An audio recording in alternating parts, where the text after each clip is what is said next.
ऐसे बहुत सारे रेगुलर व्यूअर्स हैं जो हमारी कहानियां देखते तो हैं, लेकिन आपने चैनल को सब्सक्राइब नहीं किया है। अगर आप भी उन 85% लोगों में से एक हैं, तो जल्दी से सब्सक्राइब बटन दबाओ। और हाँ, लेटेस्ट थ्रिलिंग क्राइम स्टोरीज की नोटिफिकेशंस के लिए बेल आइकन दबाना मत भूलना।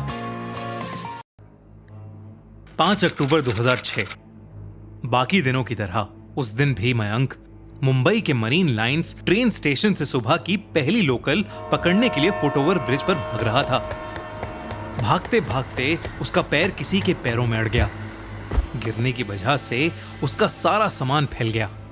सामान समेटते हुए उसकी ट्रेन भी छूट गई। गुस्से में तिल मिलाते हुए उसने जैसे ही मुड़कर उस आदमी की तरफ देखा तो उसे जमीन पर गिरा हुआ एक बेवड़ा आदमी दिखा। उसने उस बेवड़े पर चिल्लाना शुरू कर दिया, लेकिन जब उसके इतना चिल्लाने के बाद भी उस बेवड़े का कोई जवाब नहीं आया तो मयंक ने 2-3 लोगों की मदद से उस बेवड़े को पलटा। मयंक ने देखा कि उस आदमी के पेट में चाकू के घाव थे। उसे देखकर वो सहम गया और मयंक ने तुरंत पुलिस को फोन मिलाया।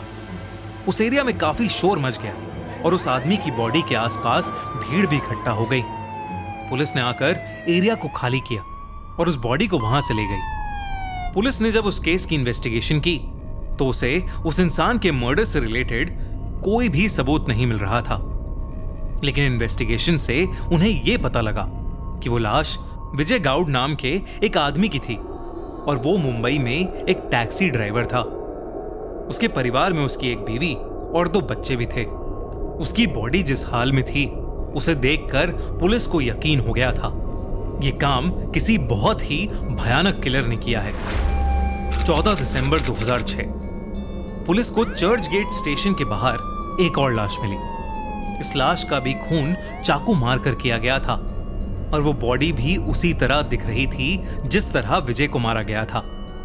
पोस्टमार्टम रिपोर्ट से यह भी सामने निकल कर आया कि उन दोनों की बॉडीज को सेक्सुअल और फिजिकल टॉर्चर भी किया गया था। चौंका देने वाली बात यह थी कि उन दोनों लोगों की बॉडीज बिल्कुल सेम हालत में थी और दोनों ही बॉडीज के ठीक साइड में एक बियर का कैन भी पड़ा मिला था। पुलिस को पहले तो लगा कि यह कोई इत्तेफाक होगा, लेकिन फिर अगले 2 महीनों तक पुलिस को मरीन ड्राइव और चर्च गेट स्टेशन में ही 7 और लोगों की लाशें मिली। वो भी ठीक उसी हालत में थी जिस हालत में विजय की लाश थी और उनके बगल में भी वही बियर का कैन था। पूरी पुलिस फोर्स के ऐसे ब्रूटल मर्डर्स देख के रोंगटे खड़े हो गए थे। ये पक्का हो चुका था कि सारे मर्डर्स के पीछे एक सीरियल किलर है। पुलिस उस खूनी को ढूंढने की पूरी कोशिश कर रही थी, पर उन्हें कोई भी सबूत नहीं मिल रहा था। अब मुंबई में एक साइको किलर खुलेआम घूम रहा था जो आदमियों को फिजिकली असॉल्ट करके उन्हें जान से मार रहा था। क्योंकि खून चर्च गेट और मरीन ड्राइव जैसे पॉश एरियाज में हो रहे थे, इसलिए पूरी साउथ मुंबई में अब उस सीरियल किलर का डर फैलता जा रहा था। जनवरी 2007 फिर से पुलिस को एक और डेड बॉडी मिली। ये लाश भी ठीक वैसी ही थी जैसे उन्हें मिलती आ रही थी, पर इस बार उस बॉडी के साथ पुलिस को एक हैंड रिटन नोट भी मिला जिसमें कुछ अजीब सी न्यूज़पेपर कटिंग्स थी और छोटे अक्षरों में लिखा था, वेलकम टू द क्लैन। वो मैसेज पढ़कर ऐसा लग रहा था कि जैसे कोई साइको किलर अपनी इन किलिंग्स को सेलिब्रेट कर रहा हो। इस लेटर के मिलते ही केस ने एक नई आग पकड़ ली। जहां मीडिया ने इस खूनी को काले जादू से जोड़ दिया, वहीं पुलिस को अब डर था कि किलर के लिए अब ये एक चोर पुलिस का खेल बन गया है और वो अब इस खेल में किसी भी हद तक जा सकता था। पागलों की तरह उस खूनी को ढूंढने के बाद भी पुलिस को कोई स्ट्रॉन्ग एविडेंस नहीं मिल रहा था। साथ ही साथ उस खूनी के बारे में मीडिया वाले रोज एक नई अफवाह फैला रहे थे। मीडिया ने उस खूनी को बियर मैन का नाम दे दिया था और पुलिस के पास क्लूज के नाम पर सिर्फ वो हैंड रिटन नोट था। 22 जनवरी 2007 पुलिस अब भी बियर मैन की तलाश में थी जब उन्हें उसका नया शिकार मरीन लाइंस के पास एक पब्लिक टॉयलेट में मिला। उस विक्टिम का हाल भी बियर मैन के बाकी विक्टिम्स की तरह ही था, लेकिन इस बार क्राइम साइट से बियर कैन के साथ साथ पुलिस को एक ग्रे शर्ट भी मिली।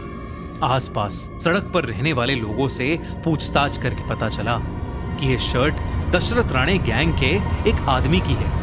पुलिस ने देरी ना करते हुए स्नाइपर डॉग्स की मदद से उन्होंने दशरथ की गैंग के एक आदमी रविंद्र कंट्रोले को अरेस्ट कर लिया।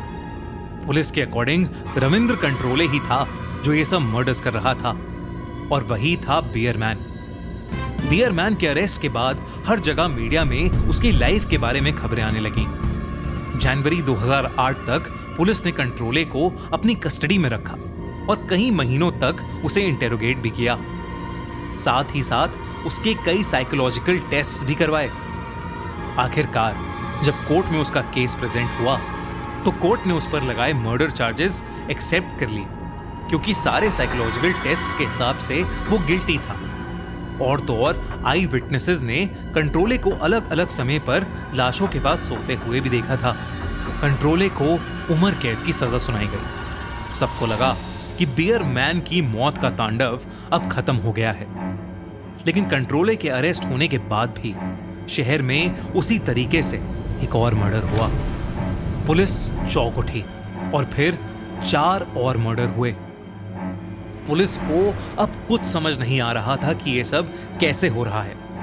रविंद्र कंट्रोले जेल में है तो अब यह सब कौन कर रहा है? इसी मौके का फायदा उठाते हुए कंट्रोले के वकील ने केस को हाईकोर्ट में अपील कर दिया। जब कंट्रोले का केस वापस शुरू हुआ तो कोर्ट ने पुलिस के एविडेंस को एक्सेप्ट करने से मना कर दिया। उनके हिसाब से पुलिस के नार्को टेस्ट्स कोर्ट में एडमिसिबल नहीं थे और पुलिस की थ्योरीज में काफी गैप्स थे। कोर्ट ने रविंद्र को रिहा कर दिया और बियरमैन का केस बंद हो गया। इसके बाद मुंबई शहर में ऐसा कोई भी मर्डर नहीं हुआ जो इस केस से मेल खाता हो, लेकिन पुलिस वाले आज तक यही मानते हैं कि रविंद्र कंट्रोले ही बियरमैन था और उसी ने सारे मासूम लोगों की जान ली है। लेकिन कंट्रोले के हिसाब से पुलिस ने उसको उसके गैंगस्टर बैकग्राउंड की वजह से अरेस्ट किया और उसे बलि का बकरा बना दिया। कंट्रोले के मुताबिक वो काफी टाइम पहले ही गैंगस्टर वाले सारे काम छोड़ चुका था और पुलिस का इन्फॉर्मर बन चुका था।